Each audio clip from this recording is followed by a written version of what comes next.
All right, let's get right into it. We're going to talk about something most guys know all too well, but almost never, ever talk about. It's that wall of silence we put up. We're going to break down why we do it, how it's secretly holding us back, and what a better, stronger version of strength actually looks like.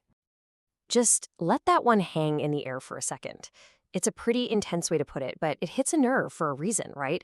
There's this deep, almost instinctual resistance to being vulnerable.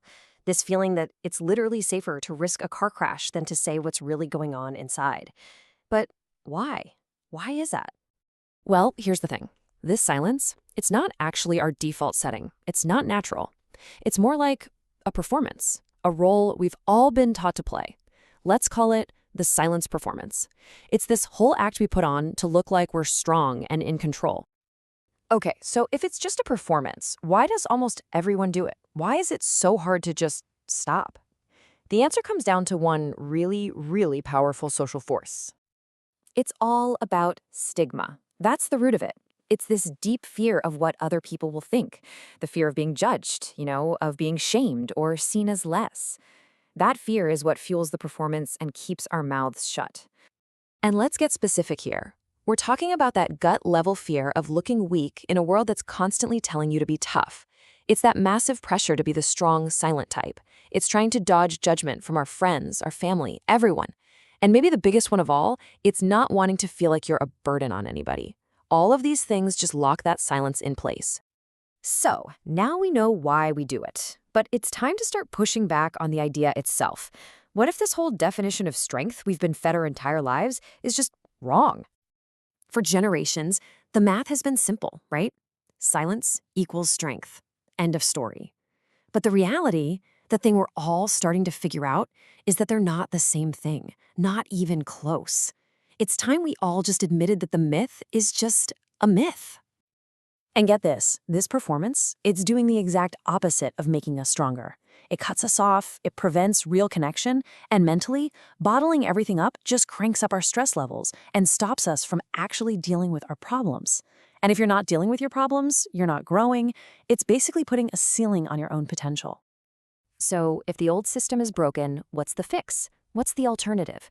Let's talk about a new way of looking at it, what you could call a real optimization upgrade. Now, this is not about being less of a man. It's about being a more effective one. Real performance optimization, in this case, means dropping the act. It's realizing that your peak self, your best self, is found when you're being authentic and actually connecting with people, not when you're hiding everything. So this all points to a totally new definition of strength. It has nothing to do with how much you can hide or hold in. True strength is having the courage to be authentic, to be real, to let yourself be seen for who you actually are. And let's be real, that takes way more guts than just staying quiet. Okay, so how do we actually start doing this? It really boils down to 3 simple steps. First, just notice it. Start to recognize when you're doing the silent performance. Second, you have to actively decide to redefine what strength means to you. And third, you just gotta practice. And listen, this doesn't mean you have to spill your guts to everyone. Just start small, with one person you trust. We've unpacked the problem, we've looked at the solution, so now it's about making it real. It's your turn to take that first step out from behind the curtain. And remember, the goal here isn't to just overshare everything with everyone. It's much simpler and way more powerful than that. It's just to break the stigma. Every single time one of us chooses to be real instead of silent, it chips away at that wall and makes it a little bit easier for the next guy.